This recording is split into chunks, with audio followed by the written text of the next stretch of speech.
everybody. Father Peter here again from St. Francis Parish in Greenlawn, offering you some thoughts. And we have really a twofold section. I want to talk to you about the synod coming up. If that word is still a strange one to you, or if you're an active Catholic, believe me, you're going to be very well aware of what a synod is by the time we get finished with you, okay? Because we've got a few things to accomplish, but also because that can seem to be a kind of an abstract thing, an abstract, not touching me personally as much, even though the synod concept is supposed to be very personal. I do want to start off with a little thing from Matthew Kelly, from his book, Life is Messy. And, we hope that the synod will not be messy, that indeed, but it'll be maybe complex, but it won't be messy if we do our jobs right. But life can be messy, so let's just listen a little bit to something that, a forgotten priority that Matthew Kelly includes in his book, Life is Messy. The forgotten obligation.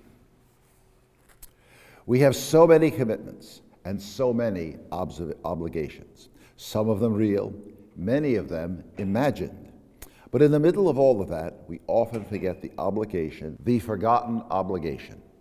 We have so many commitments and so many obligations. Some of them real, many of them imagined.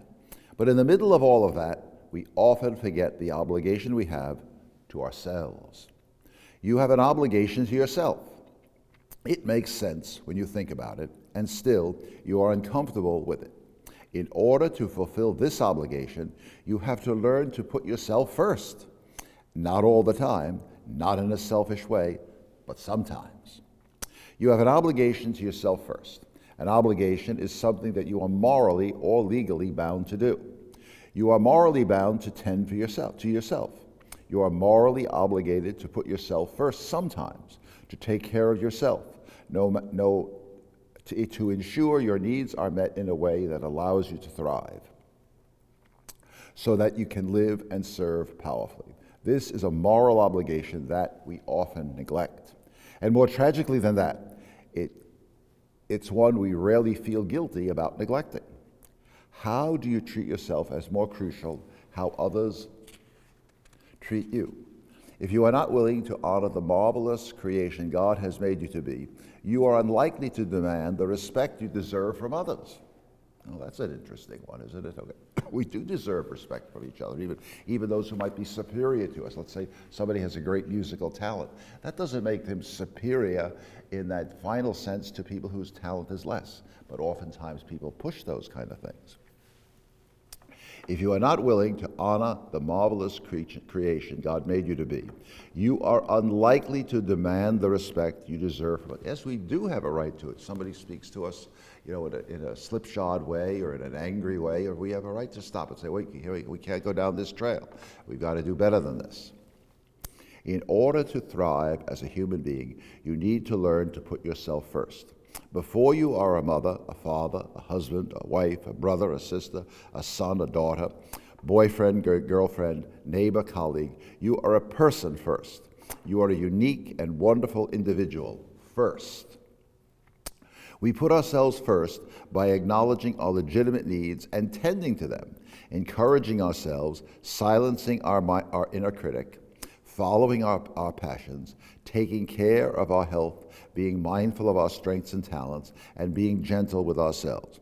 We need to learn new ways of putting ourselves first that lead us to flourish. The world encourages us to put ourselves first in all the wrong ways. Each morning when you wake, remember your obligation to yourself. This is the forgotten obligation. I'll take one more little thing, an intimate question, and we'll leave the book at that. I hope you'll get a chance to read it. There's lots of copies around. I think we even have some in the rectory if you come by. All right, but the Matthew Kelly books are very easy to get and very economical. An intimate question. The darkest times in our lives have a way of bringing important questions to the surface. Pain and suffering demand our attention and can direct it toward areas of our lives that need adjusting. Pain asks questions, and so does suffering. That's interesting, isn't it? Pain raises questions, because if we had no pain, if we had no suffering, we would sail along. We would prefer to be here in this world. We wouldn't desire heaven. We wouldn't fear hell. If we were going to be here forever and ever, I don't know, I think the place would run downhill after a while. I think we get tired of life. And we don't even realize that, and that, that's the plane that so many people live on. There are some questions that deserve regular reflection, but the pressures of daily life often distract us. Some questions are more intimate than others, and the more intimate the question, the more likely we are to avoid it. We can avoid life's biggest questions for a long time, but only at considerable cost to ourselves, to our progress, happiness, and spiritual health. The question that life stirs up in my soul at this time was a most intimate one. Do you like who you are becoming? In the depths of my despair, I realize I didn't. When you discover that you don't like the person you are becoming, you have some soul searching to do. It is a time to go within. Yes, I had suffered some cruel, even horrific betrayals, but there is no excuse for allowing these events to change me the way I did.